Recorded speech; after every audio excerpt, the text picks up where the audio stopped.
de esta mina de piedras preciosas que es la Biblia, los tesoros escondidos, como dice el rey Salomón, gloria de Dios es esconder un asunto y es nuestra responsabilidad sacarlo a la luz. Así que Dios encripta, esconde tesoros, revelaciones en lenguaje metafórico, simbólico, para que nosotros tengamos la diligencia, la perseverancia de estar escudriñando, profundizando y no leyendo ya superficialmente las Escrituras. Y cuando nos abocamos a una investigación profunda de la palabra de Dios, no, como dicen los jóvenes, no nos las vamos a acabar, nos vamos a sorprender, vamos a darle gracias a Dios, porque cada día un cristiano siempre tiene que decir, Dios mío, hoy me sorprendiste con esta cosa que ahora entiendo en la Biblia. Y si ya pasó una semana, 2 semanas que no te ha sorprendido con alguna iluminación que Dios te ha dado en tus devocionales de la Biblia, pues la sigues leyendo superficialmente. Vamos a ver ahora el misterio de la serpiente y de Jerusalén. Tal vez no terminemos y la próxima continuaremos, pero es importantísimo lo que vamos nosotros a descubrir. Abran sus Biblias en el capítulo 3 del libro del Génesis. Y antes de entrar en materia, recordemos que otra vez enfatizo, Dios ha encriptado, Dios ha escondido a través de símbolos, de metáforas y de números. Porque hay un lenguaje de Dios en la numerología de la Biblia que se llama gematría, con G de gárgara. Gematría es la rama de la teología que estudia la numerología bíblica. Y como de las 22 consonantes, porque el alfabeto hebreo tiene puras consonantes, no tiene vocales. De estas 22 consonantes que se forman el alfabeto hebreo, cada una de las vocales tiene un número. Es un ejemplo nada más que les voy a dar ahorita. Por ejemplo, la palabra embarazo en el hebreo tiene 2, 7, 5. Son 3 letras que forman la palabra embarazo en el hebreo. Y son los 275 días del embarazo de una mujer. Increíble. Esto no lo pudieron haber hecho los hombres. Y vemos que todo eso está encriptado. ¿Cómo es posible que exactamente estas palabras estén relacionadas con los 9 meses que tiene una mujer de embarazo? Entonces, esto es solamente un botón de muestra, como decimos. Génesis capítulo 1. En el principio Dios creó los cielos y la tierra. Bereshit ha Elohim ha-samayin ha-eretz. Son 7 en el hebreo, son 7 palabras. Y la de medio es un menorá. 3 a la izquierda y 3 a la izquierda, y en medio el 7, que es Jesús. Porque 3 a la derecha y 3 a la izquierda del menorá es el número del hombre. Fuimos creados en el sexto día. Y cuando Jesús entra a nuestra vida, pasamos de la mundanalidad a la espiritualidad con Jesús. ¿Qué es lo que significa el menorá? Y es el símbolo de vida nueva para el mundo. Es un menorá, vida nueva para el mundo. Ustedes entienden por qué lo tenemos como símbolo también. Muy bien, estos solamente son botoncitos de muestra. para que de veras se agarren y digan, caray, este está sabroso, ¿verdad? Qué rico está el postre. Muy bien, de la misma manera que esto es claro en el Antiguo y el Nuevo Testamento, en el Nuevo Testamento llega Jesucristo y comienza a hablar en parábolas. ¿Qué son las parábolas? Son comparaciones de cosas terrenales con espirituales o viceversa.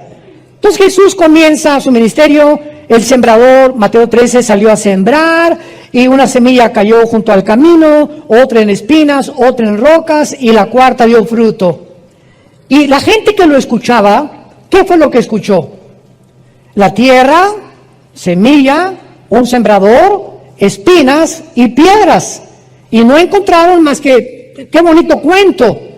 Y entonces agarró a los discípulos, después de que la gente no entendía, los llamó aparte y les dijo, a ustedes, los que me siguen, les es dado de conocer los misterios de Dios. Y entonces, aparte a ello les explica, el sembrador es el que siembra la palabra de Dios, la semilla es la Biblia.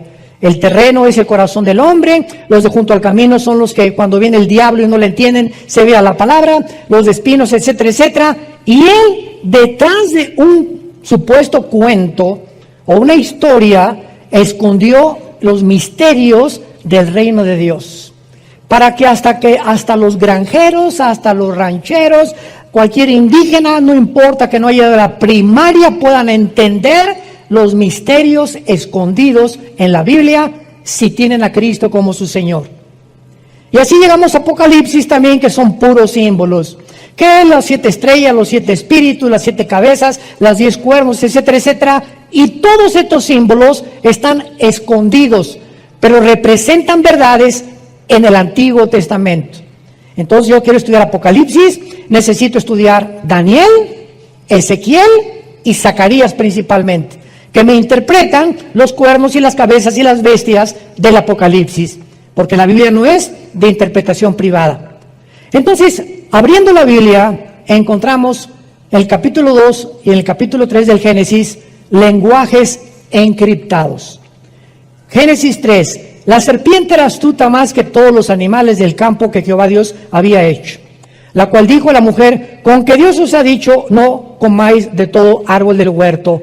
Inmediatamente, lo primero que discernimos es que no podía ser una serpiente, sino que el mismo Nuevo Testamento, 2 Corintios 11, 2 al 3, les dice Pablo, temo que como la serpiente con su astucia engañó a Eva, vuestros sentidos sean extraviados de la sincera fidelidad de Cristo. Apocalipsis 12, 8 y 9, el dragón, la serpiente antigua que se llama Satanás. Entonces vemos que lo que aparece como un animal en el capítulo 3 del Génesis, sabemos que no era un animal. Una serpiente no camina, una serpiente no habla y más que nada, una serpiente no razona. Y cuando vemos que una serpiente le está hablando a Eva, sabemos que la diferencia entre los animales y los seres humanos es que nosotros fuimos creados, a diferencia de los animales, con conciencia de que hay un Dios y de que podemos tener comunión con Dios. Los animales no pueden tener conciencia de Dios, no tienen conciencia de Dios, ni tampoco Dios se comunica a ellos. Son guiados por instintos. Entonces vemos que aquí un animal es usado por el Espíritu Santo para ilustrar a la serpiente. Y más adelante, cuando viene el juicio de Adán y Eva, le dice inmediatamente a la serpiente, vas a arrastrarte por tu pecho. O sea, una serpiente no necesita las piernas y los brazos que tenemos nosotros, ni las patas de los animales, porque el sistema muscular en el vientre hace que puedan caminar y enrollarse y transportarse. Y dice, y comerás el polvo todos los días de tu vida. A la serpiente, sabemos que las serpientes, si comen polvo, se mueren. Entonces, le está hablando la serpiente, o a quién le está hablando Dios, le está hablando a Satanás, profetizándole que, como dicen Isaías 14, al final Satanás va a ser humillado peor que los mismos animales cuando venga el juicio de Dios. Entonces, todas estas cosas las descubrimos cuando estudiamos la Biblia, cuando profundizamos la palabra de Dios. Entonces nos damos cuenta claramente por qué Dios esconde todo este lenguaje encriptado para que aprendamos que el petróleo no se encuentra haciendo un pocito de 1 metro en mi jardín.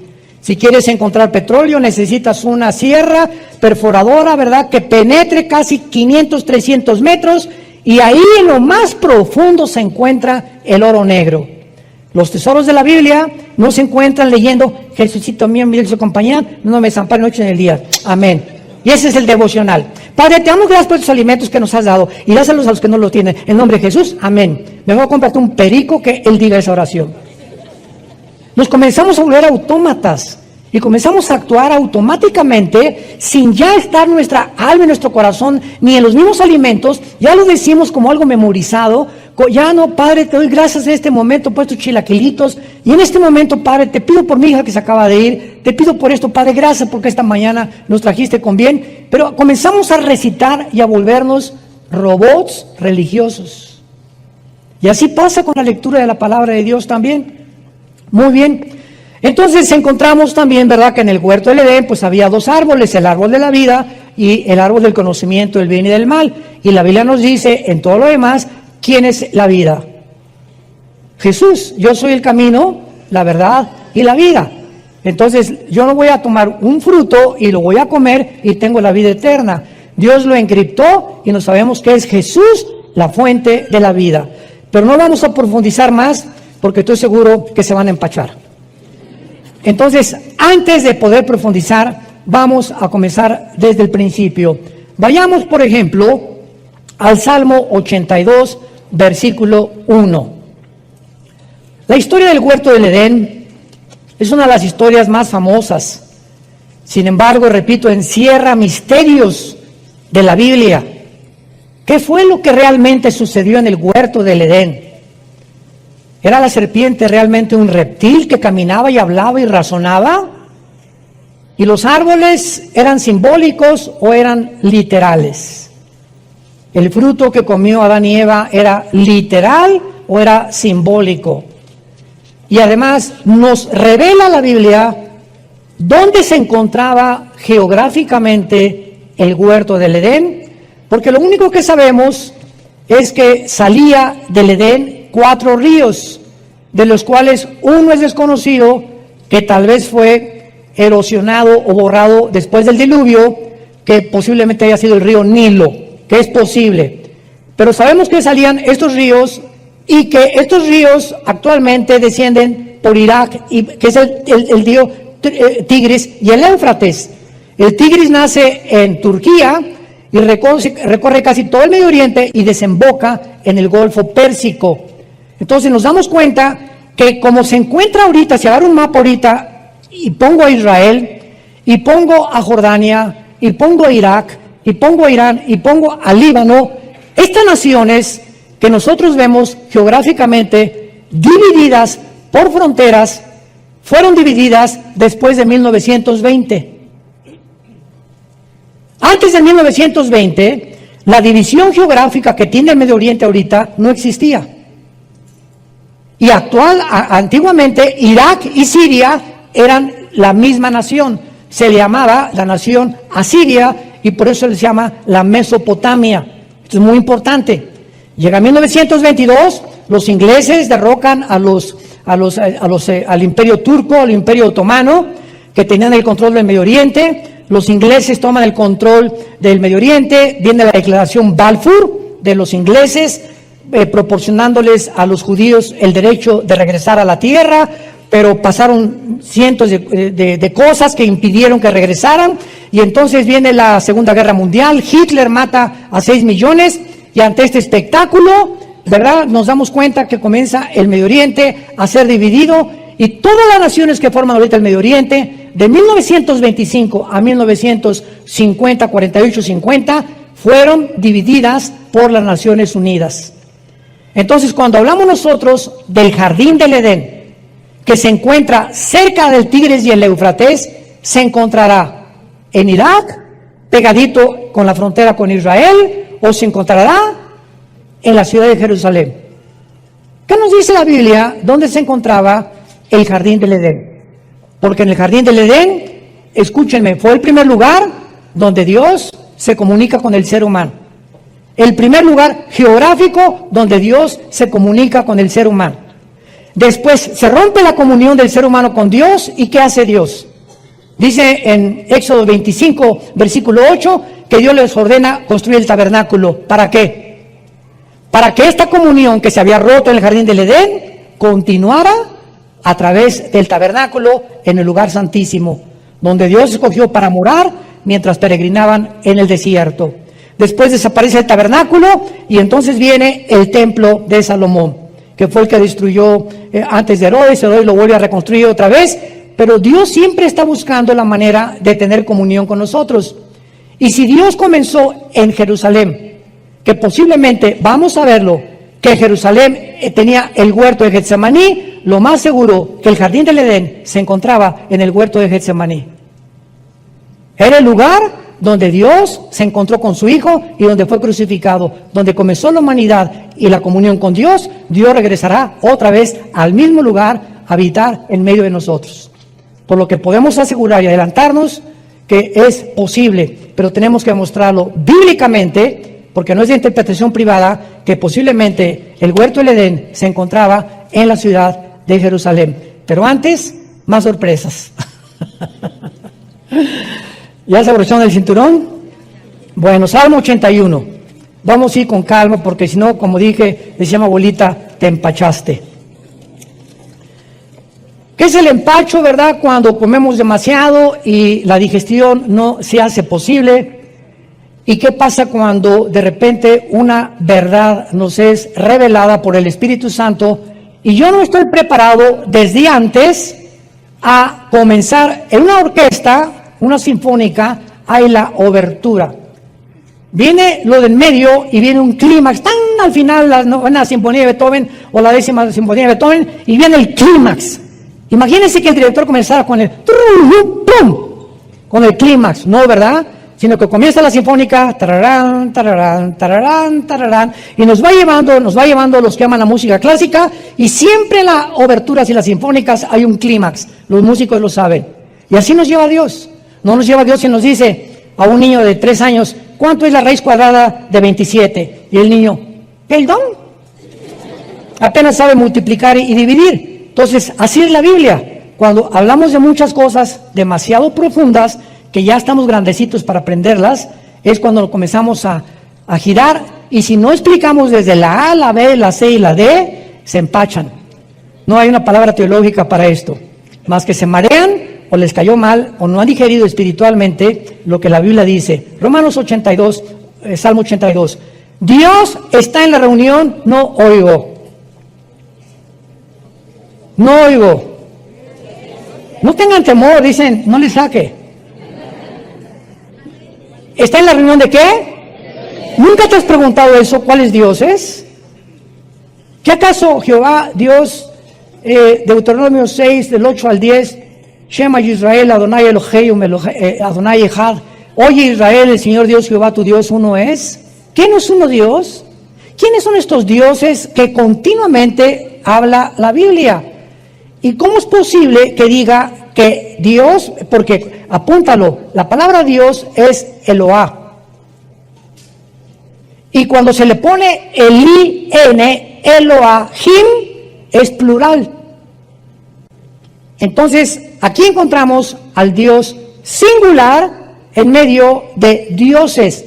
Y vamos a ver quiénes son estos dioses que la Biblia menciona, porque dice en medio de los dioses juzga, no dice juzgan.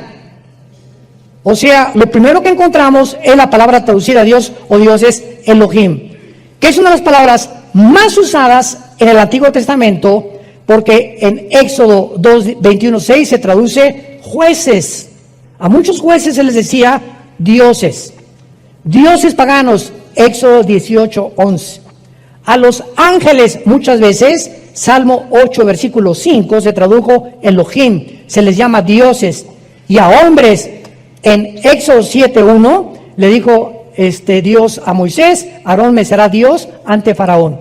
Muy bien, ahora vamos a entender esto. Cuando nosotros hablamos y decimos, creo en Dios, no estamos diciendo nada, porque el diablo también cree. El diablo no es ateo. Una vez una señora me dijo, yo creo en Dios, y le pregunté inmediatamente, ¿en cuál? ¿Cómo que en cuál? Los hindúes tienen 6 millones de dioses. Los griegos tenían su mitología griega, al dios Neptuno, al dios Zeus, etcétera, etcétera. Cuando me dice, creo en Dios, ¿qué me está diciendo la señora? Usemos la lógica elemental. Estoy creyendo, yo creo que hay algo superior. Nada, es lo único que me está diciendo. Algo superior. Ok, hay muchas cosas superiores que se les llaman dioses. En la Biblia, a los ángeles, a muchos demonios se les llaman dioses. A todas las criaturas divinas, debajo de Dios, se les llama dioses. Y hay personas que se les llamaron Elohim también en el Antiguo Testamento. Ahora bien, este término Elohim se aplica también a los ángeles caídos, como a los ángeles obedientes. Y cuando Satanás tienta a Eva, ¿se acuerdan qué le dijo? Serán, pero está en plural, no dice serán como Dios, ahí apúntalo, es Elohim, serán como los dioses. O sea, Satanás dice, hay un mundo, una dimensión invisible en el universo de criaturas que Dios ha creado debajo de él, pero que están bajo el gobierno de Dios. Y todas esas criaturas se llaman dioses, porque gobiernan o tienen autoridad espiritual. Entonces, lo que le estaba diciendo la serpiente o Satanás a Eva es, tú puedes tener un conocimiento del que tenemos nosotros allá arriba en el cielo. Y cuando Adán y Eva supuestamente se comen el fruto prohibido, más adelante dice Dios en el capítulo 3, tratemos de impedir que regresen al huerto del Edén, porque si comen del huerto del Edén en estado caído, van a vivir eternamente. Entonces, cuando Dios los saca del huerto del Edén, hace en su misericordia, porque no podían vivir en pecado eternamente. Entonces fue una misericordia de Dios lo que hizo, pero Dios hace una cosa tremenda en Génesis 3, serán como nosotros, sabiendo el bien y el mal. Si ellos comen otra vez, serán como nosotros, sabiendo el bien y el mal. Fue una parte de la verdad que Satanás le dijo a Eva, mezclada con la mentira. Muy bien, veamos en Deuteronomio capítulo 32. Que cuando sacrificaron los mismos judíos que Dios les había prohibido, todas las estatuas y todos los ídolos que todas las culturas a través de la historia han levantado, se les llama dioses. El dios Tlaloc, tu padrino. El dios de los vientos, el dios Zeus. Al diablo se le conoce como un dios también. Entonces, cuando decimos Dios, ¿qué queramos decir? Un ser superior nada más. Entonces, cuando yo digo creo en Dios, no digo nada. Creo en Dios, el Padre de Jesucristo, mi Señor y Salvador. ¡Ah! Ya estamos aterrizando. Es el único Dios vivo y verdadero. Los demás no tienen el poder que tiene el único Dios. Y su nombre no es Dios, es Yahweh, que es yo soy el que soy. Ese es el nombre de Dios. No es Pancho, no es Miguel, no es Dios. Él es el Dios y Padre de Jesucristo, o el Padre de Abraham, de Isaac y de Jacob. Así aterrizamos y nos ponemos exactamente en la atmósfera adecuada para poder realmente entender la Biblia y a quién le estamos orando. Porque hay mucha gente que ora, dice a Dios y le están orando al mismo diablo y a los mismos demonios. Lo vamos a comprobar. Deuteronomio 32, versículo 17. Dice Moisés, sacrificaron a los demonios y no a Dios. A dioses, o sea, a los demonios, se le está llamando dioses. A dioses que no habían conocido, a nuevos dioses, otra vez ponle ahí, es Elohim, venidos de cerca, que no habían temido nuestros padres. ¿Ya van avanzando?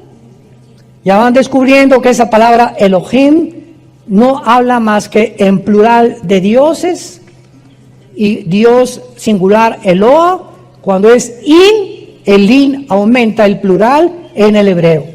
Entonces nos damos cuenta que cuando muchas personas se hincan delante de una estatua, de una virgen o de un santo, o si, esta, nuestra hija Natalia, que acaba de casarse, se fueron a Bali en luna de miel. Me dice, papá, es el lugar más barato de México, de más que la Riviera Maya. En Bali, $100 diario con todo incluido en los hoteles, no te imaginas, pero está a casa allá donde nace el aire. Yo le digo, a mí no que me inviten, me aviento 18 horas en el avión y ¿para qué fui, verdad? Bueno, se fueron para allá y me decía, papá, no te imaginas la cantidad de templos que había por todos lados. Y diferentes estatuas, diferentes ídolos, y las, ¿cómo se llama? Las que ponen arriba de las iglesias también, y bueno, por todos lados, todos estos ídolos y todo Tlaloc, y a todo lo que el mundo le llama dioses o implica algo con lo sobrenatural, son demonios. Detrás de esas construcciones, que de alguna forma magnética atraen a esas personas a que los adoren. Entonces, al estarte inclinando detrás de una estatua, sin que tú lo sepas por tu ignorancia, estás adorando dioses espirituales, paganos, que la Biblia le llama demonios. Cuando la mujer samaritana se enfrentó con Cristo, ¿se acuerdan Juan 4? ¿Qué le dijo a la mujer samaritana? A ver, bueno, soy adúltera, parrandera y jugadora. Y tengo 5 maridos, bien has dicho, y con el que vivía en Amaciato. Pero era religiosa. Y a las 12 del día fue a sacar el agua porque las mujeres prostitutas no podían ir a la hora en que las mujeres decentes recogían el agua a las 8 a 10 de la mañana. Por eso se la encontró a las 12 del día. Y Cristo sabía, y tenía una cita Cristo para encontrarse con esta mujer exactamente en esa hora, donde las peores mujeres iban a recoger el agua, porque Él venía por las pecadoras, no venía por las que se creían sanas. Y la mujer le dijo samaritana a Jesús, es que mis padres adoraron en ese monte, y ustedes los judíos dicen que en Jerusalén. Era samaritana ella, peleados con los judíos. Y Cristo, ¿qué le contesta? Mujer, la hora viene cuando ni acá, ni allá, ni allá, ni en ese templo, ni en esa iglesia, ni acá, ni en musulmanes, ni hindúes, en ningún lado se encuentra la adoración, porque mi Padre es espíritu. Y los que le adoran, en espíritu y en verdad, es necesario que le adoren. Pero Jesús, antes de esta explicación, le dice, créeme a mí. ¿Cómo podemos encontrar cuál es la verdadera religión? No hay ninguna verdadera religión. Créele a Jesús. No seguimos ninguna religión. Cuando me dicen en Estados Unidos, en las aplicaciones, ¿a qué religión pertenece? Le pongo ninguna. A ver, venga, ¿para qué oiga, pero usted es pastor, ¿cómo que no? Yo no soy religioso. El cristianismo no es una religión, Señor. Discúlpeme, pero lamento su ignorancia. El cristianismo es una relación personal. Usted puede ser católico, remojado, bautizado, con viernes primero, hindú, etcétera, etcétera, e irse al infierno. La religión no salva a nadie. Jesús vino al mundo para invitarnos a que le abriéramos nuestro corazón y que nos quitara las vendas y guiarnos a la verdad. Y seguimos a un hombre llamado Jesucristo, que fue crucificado, enterrado y resucitado los 3 días. Él es nuestro Dios. Todos los demás son dioses falsos. Dice Santiago 2, los demonios también creen y tiemblan, pero nunca obedecen. Entonces ya vamos entendiendo y aclarando toda la terminología y todas las raíces etimológicas de las palabras, porque los medios de la televisión, los periódicos, los comentaristas, los entrevistadores, los supuestos politólogos, filósofos que hay en el mundo, no tienen ni idea de lo que es el cristianismo. Y siempre lo relacionan con que es una religión, por ignorar la Biblia, porque es lo que se ha transmitido por tradición desde hace mucho tiempo. Entonces, la frase nuevos dioses, Elohim, venidos de cerca, aquí en Deuteronomio 32, 17, se refiere a los ángeles caídos que vivían cerca de Dios. Cerca de Dios y que ahora operan perversamente en el mundo. Ahora vayamos a Ezequiel capítulo 5, versículo 5. A mí me parte el corazón cuando alguien viene a la iglesia sin Biblia. Venir a la iglesia sin Biblia es como haber ido ayer al Estadio Azteca y ver a América Chivas sin pelota. ¿Verdad? Si vas a un partido de fútbol y no tienes pelota, pues ¿para qué juegas? Venir a la iglesia sin Biblia es lamentable. Ezequiel 5, versículo 5, tremendo. Así ha dicho Jehová el Señor. Esta es, ya vamos comenzando a bucear.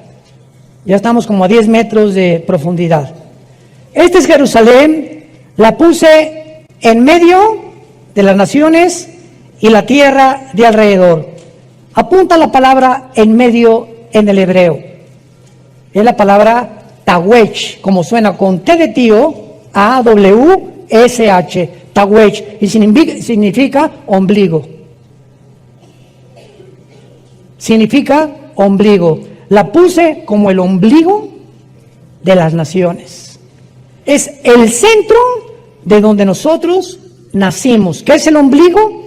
La parte física de mi anatomía que tenemos aquí, el agujerito que tenemos aquí, y con el cual estábamos conectados en la antigua vida, cuando estábamos en el líquido simniótico, ¿verdad?, de mamá. Ahí era lo único que nos conectaba. Y cuando nacemos a esta dimensión y salimos de la dimensión de la matriz de la mamá al mundo, lo primero que hacen es que cortar el cordón umbilical, que ya nos separa de la antigua vida a la nueva vida.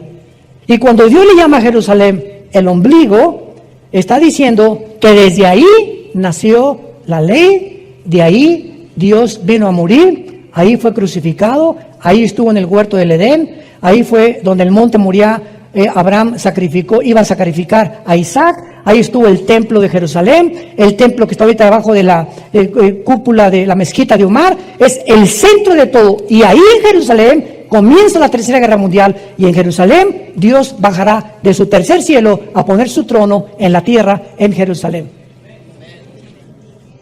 Es el lugar más santo que existe en toda la historia del ser humano. La ciudad más perseguida, más odiada, la más controvertida de todas las cosas,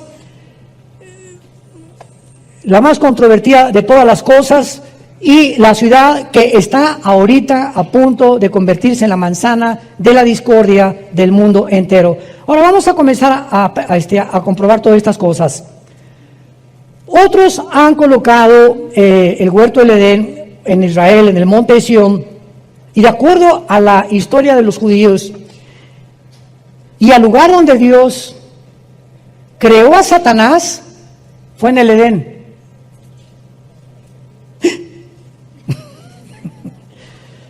Ezequiel 28, denles una vuelta ahí nada más a las páginas, vayamos al capítulo 28 de Ezequiel.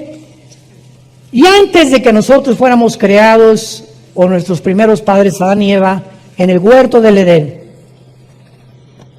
ese lugar geográfico fue el lugar de la creación de la criatura espiritual más sabia, poderosa, magnífica, bella, inteligente, que se llamaba Lucifer. Ahí en el huerto del Edén, donde ya lo estaba esperando Lucifer, Adán y Eva, ese lugar se puso celosísimo. Lo vamos a ir entendiendo por qué el ataque, por qué él no atacó a Adán antes de que fuera creada la mujer, cuando estaba solito Adán. ¿Por qué cuando ya Dios saca a la mujer del hombre, es cuando Satanás se pone celoso y ataca a la mujer? Lo vamos a ver después. Bueno, aquí en Ezequiel 28, versículo 12 en adelante, vemos lo que iniciamos al principio. Hijo de hombre, Ezequiel 28, 12. ¿Levanta endechas sobre quién? Vemos cómo en la Biblia Dios pone al frente reyes o personajes para mostrarnos que detrás de los reyes y de muchos gobernantes se encuentran poderes de las tinieblas manejándolos. Entonces podemos ver a un Hitler, o podemos ver un Saddam Hussein, un José Stalin, ¿verdad?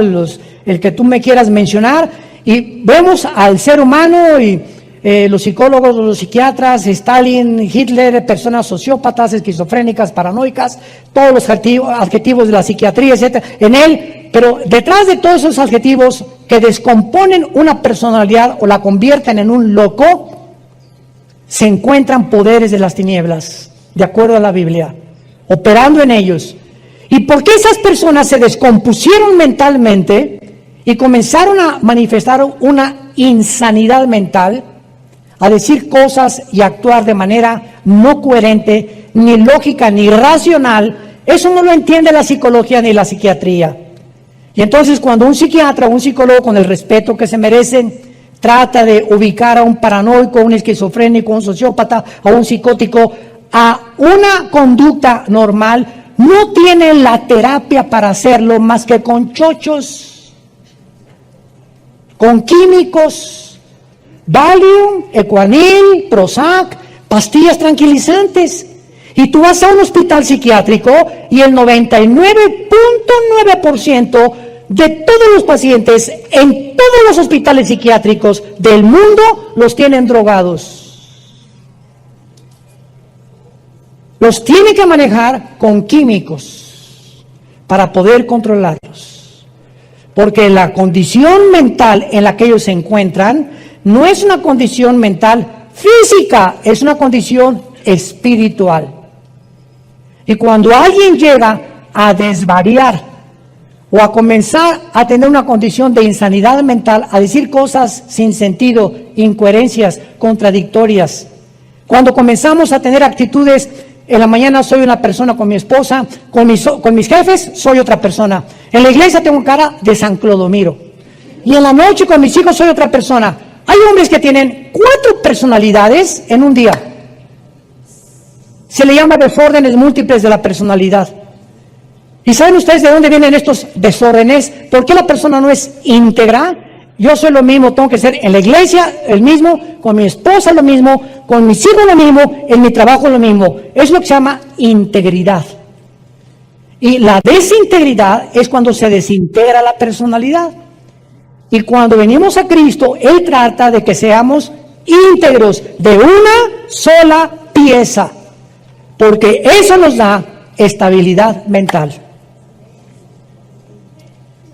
Cuando tratas de aparentar o poner una cara que no eres, porque con tus amigos, ja, ja, ja, y esto y el otro, y zapata, y pásame la del tequila, el otro, llegas a la iglesia, santo, santo, santo, y con tus hijos eres otro, y vas con el carro con tus hijos, y ves, pasa una muchacha guapa, y tus hijos ven como no la monitoreaste, casi la filmaste con los ojos.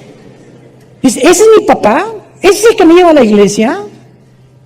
A mi mamá le pone cara de que te amo, mi mamacita, mi periquito, y relincha como caballo bien alimentado en Chapultepec por las muchachas. Te comienzas a desintegrar. Muy bien. Para no profundizar más, dice aquí en Ezequiel 28:12, que Dios le dice a Ezequiel que mire al rey de Tiro.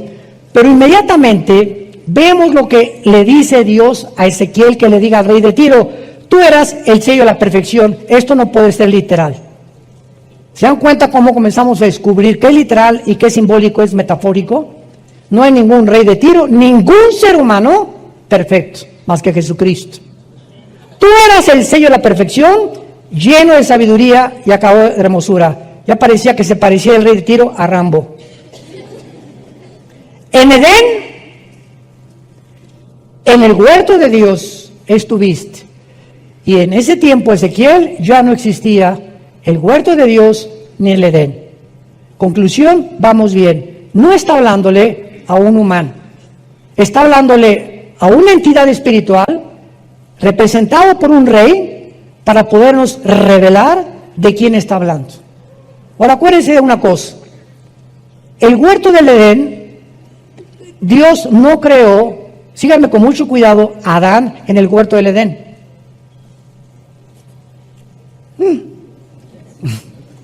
Si leen ustedes capítulo 2 del Génesis, van a ver ustedes que Adán fue creado en el Edén. El Edén es la zona geográfica que cubría tal vez la mitad de la tierra. Y el huerto del Edén fue puesto dentro del Edén. El huerto, un jardín en medio de la zona geográfica que se llamaba Edén. Entonces, el huerto era un jardín especial donde el ser humano iban a ser probados. Y Dios crea en el Edén a Adán, y ahí lo dicen en Génesis capítulo 2, y lo coloca en el huerto. La única que fue formada en el huerto fueron ustedes, las mujeres, en el paraíso de Dios. Con razón. Con razón nos traen como nos traen, ¿verdad?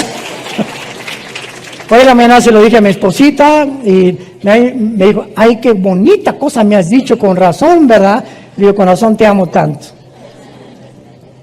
Las mujeres fueron creadas en un paraíso, nosotros en el barro y en la tierra y en el lodo. Y ya que estábamos en Edén, de ahí fueron ustedes sacadas dentro de nosotros con otro cromosoma que nosotros no tenemos, que son los 2 cromosomas X, y a Dios nos dejó el cromosoma Y genéticamente para hacernos completamente distintos. Pero esto es muy interesante, porque cuando venimos a la Biblia y encontramos en Edén. Pero no solamente dice, sino que dice en el huerto de Dios. Significa que no solamente estaba Lucifer en el Edén, sino que ahí estaba corroborando lo que Génesis 3 dice, en el huerto de Dios.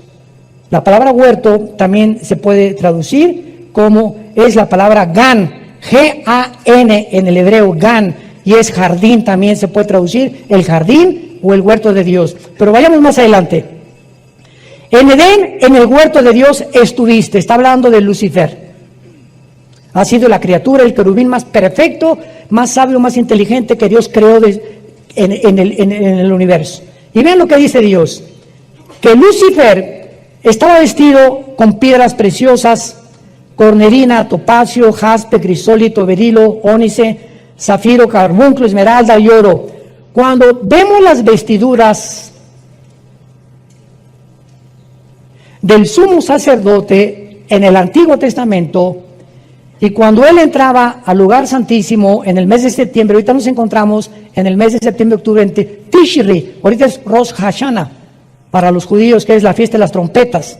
Muchos creen que en esta época es cuando Cristo viene del arrebatamiento. Muchos creen, no estoy seguro, puede ser o no puede ser, pero no sabemos eso, no podemos ser dogmáticos. Pero cuando el sacerdote entraba al lugar santísimo en este mes de Tishri, entraba con una fila de piedras preciosas, y son las piedras preciosas que usaba Satanás. Son exactamente las piedras que encontramos aquí también. ¿Qué nos habla esto? Que Satanás, antes de caer, no es su nombre. Satanás significa adversario, si lo quieres apuntar, en el hebreo Satán. La palabra diablo tampoco es su nombre. La palabra diabolos en el griego significa el que acusa o el que calumnia. Pero su nombre es Lucifer. Ese es el nombre de Satanás y del diablo, Lucifer. Los demás son títulos. Entonces, Lucifer, de acuerdo a la Biblia, era o ejercía una especie de sacerdocio en el cielo. Vamos a seguir leyendo. Todas estas cosas, dice la Biblia, esmeralda, los primores de tamboriles y flautas, estuvieron preparados para ti en el día de tu creación. Aquí la palabra creación es bara, de las tres palabras que hay, que significa de la nada. O sea, Lucifer apareció, jamás había existido, porque no es eterno, más que Dios. Versículo 14, querubín grande y protector. Lucifer es un querubín caído, no es un ángel caído, es un querubín caído. Tratemos de explicar. El rango más alto de los ángeles son los querubines. Podríamos llamarles un ejército, los generales de división. Los coroneles o los tenientes coroneles son los serafines. Y debajo de los serafines están los ángeles. Entonces, los ángeles significa malak, con K en el hebreo, mensajeros. Nada más. Nunca Dios ha mandado querubines más que en el huerto del Edén y en el tabernáculo, en el arca del propiciatorio, porque a los que Dios manda a la tierra son ángeles. Y uno de ellos, el más importante, es Gabriel. Entonces, los querubines es el rango más alto de las criaturas de Dios. No todos son ángeles. Los ángeles son los mensajeros, los serafines están alrededor del trono de Dios, esos jamás han bajado a la tierra, y los querubines, más que Satanás, ha bajado al mundo algunas veces, como lo vamos a ver. Y se le llama protector. Pregunta, ¿a quién protegía querubín? ¿Se fijan? Cuando estudiamos la Biblia, comenzamos a preguntarnos, y no nada más así, tú querubín protector, te puse el santo monte de Dios, estuviste, amén. ¿Por qué se llama protector? ¿Había alguien a quien tenía que proteger? Lucifer, ¿te has preguntado eso? Vean ustedes cómo podemos descubrir los tesoros de la Biblia. Aun cuando Lucifer no había caído, existía en los ángeles la posibilidad de rebelarse contra Dios. La misma capacidad que tenía Adán y Eva, que fueron creados sin pecado, pero con la posibilidad de rebelarse contra Dios. O sea, los ángeles podían pecar. Adán y Eva podía pecar. Cristo, cuando fue tentado por el diablo, pregunta, ¿podía pecar? No, no podía pecar porque es Dios. Y él no fue tentado en su divinidad. Cristo no podía pecar. Entonces, cuando Dios lo enfrenta con Satanás a Cristo, no era para probar si él podía pecar, porque Dios sabía que no podía pecar, él era Dios, era su hijo, sino para demostrar que no podía pecar. Es como cuando un ingeniero hace un puente y lo inauguran y prueban el puente, no para ver si se va a caer, para demostrarle al mundo que el puente fue construido para que no se caiga. Entonces, Cristo no podía caer en tentación porque Él era Dios. Esto es muy importante en la teología, a los que estudian teología. Entonces, Satanás sí podía caer, y Adán y Eva sí podían caer, y cayeron. Entonces, Lucifer estaba cuidando que cuando hubiera una rebelión en el cielo, él protegiera a Dios. Y al que Dios crea para que lo protejan y cuiden el reino de Dios en el cielo, es el primero que se rebela y inicia la rebelión en contra de su Creador. Ahora entendemos por qué dice la Biblia en 2 de Pedro que a los ángeles no los perdonó Dios. Yo recuerdo antes de ser cristiano, le platiqué a mi esposa también hace como una semana, que una de las cosas que más me impedían a mí ser cristianos es que a mí siempre me ha gustado pensar mucho y leer mucho desde niño. Y yo les preguntaba a los cristianos, a mi hermano y otros que me llegaron a Cristo después, ¿Dios es bueno? Sí. ¿Por qué no perdona a Satanás? ¿No es misericordioso Dios? ¿Por qué no le perdona? Y no me contestaban. Y este hombre se llamaba Giovanni Papini. Es un libro que le escribió Giovanni Papini, tratando de criticar y de juzgar así. ¿Y por qué si Dios sabía que Lucifer se iba a revelar? ¿Para qué lo creó? Y son preguntas que requieren respuestas y que las tenemos en la Biblia. Entonces, cuando Dios crea a los ángeles, no crea a una entidad espiritual o entidades robots. Tenían que tener la capacidad de elegir libremente. Y como ellos fueron creados cerca de Dios y dieron a Dios, a los que mucho se les da, mucho se les pide. Por haber vivido tan cerca de Dios, no los perdonó Dios. Los seres humanos, los cristianos, nunca, dice 1 de Pedro, hemos visto a Dios. Confiamos y creemos en aquel a quien hemos visto. Vivimos por fe. ¿Qué es la fe? La certeza de lo que se espera, la convicción de lo que no se ve. Si lo veo, ya no es fe. Si yo veo un paciente que se levanta en la silla de ruedas, voy a creer. No es cierto, porque la fe no es por la vista, la fe es por el oído. Romanos 10:17. Y entendemos por qué no perdonó Dios a los ángeles. Y cuando venga el infierno y el lago de fuego, ya no va a haber tampoco misericordia en el juicio final para los seres humanos, que Dios les brindó la oportunidad, como te la brinda en esta tarde, de venir a una cruz y que escojas la vida en lugar de la maldición, simplemente porque te encarcelaste en tu orgullo, en tus pecados, en tu dureza de tu corazón, y por ello serás responsable de las consecuencias de tus acciones y tus palabras en el día del juicio. Tú, querubín grande y protector, te puse en el santo monte de Dios. El santo monte de Dios es Jerusalén.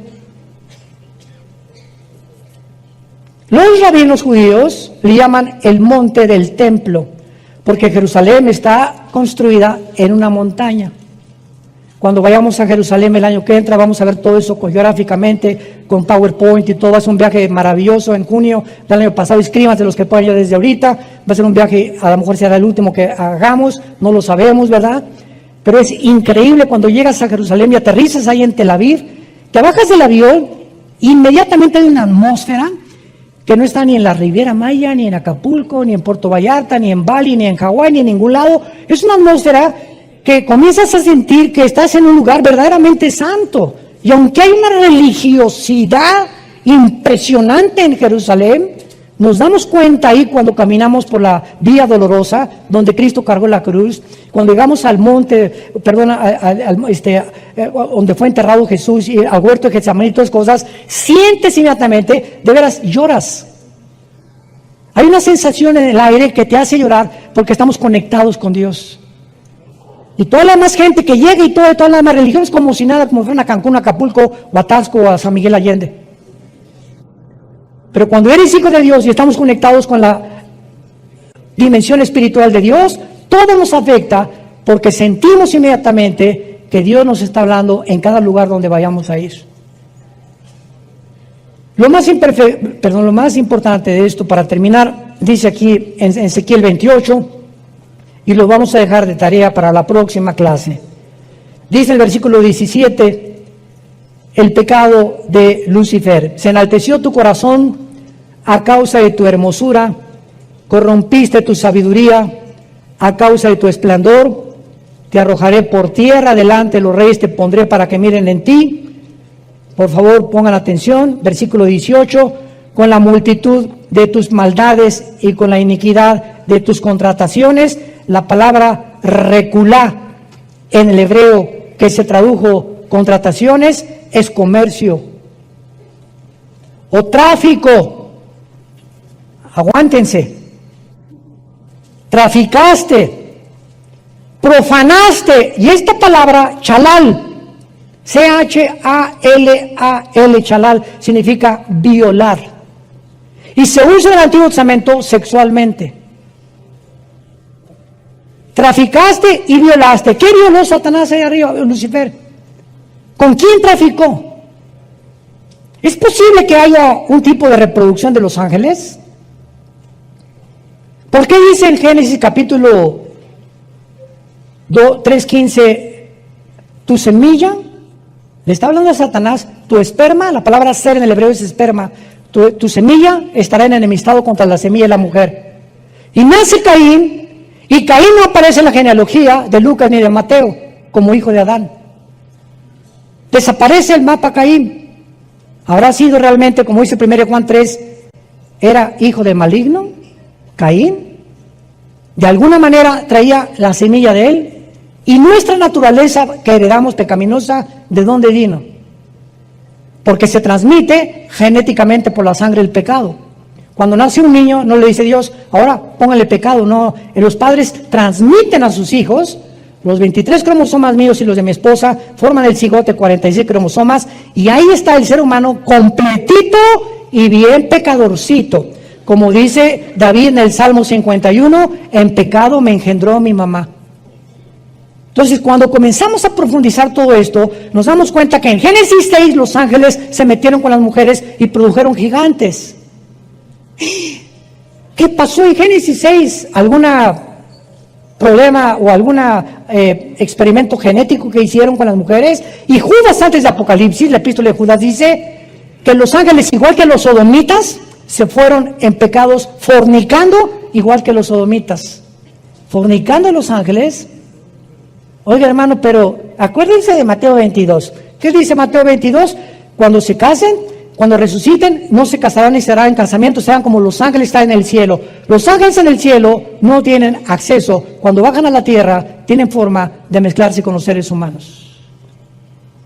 Y producir engendros, y producir fenómenos o mutaciones genéticas. Niños que nacen con 2 cabezas, niños que nacen descerebrados. La mayor parte de las veces es un problema de drogas durante el embarazo o de que algún antepasado estuvo en la brujería, pero encontramos que se transmite todo genéticamente. Todo tiene un origen.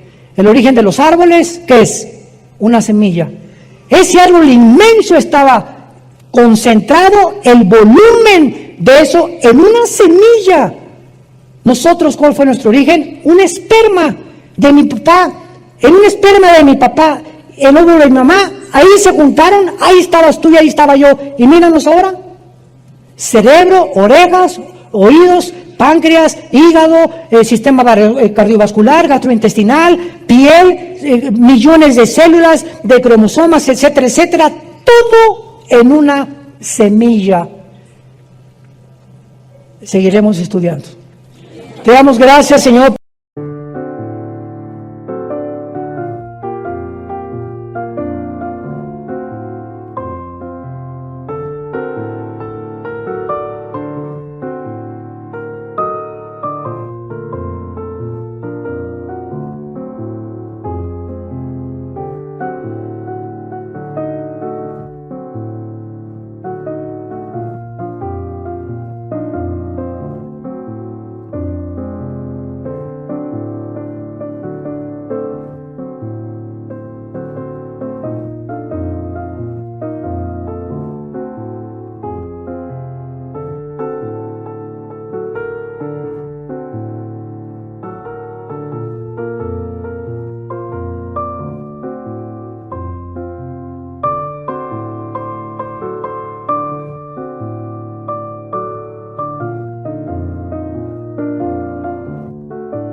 Anh đã yêu em mất rồi.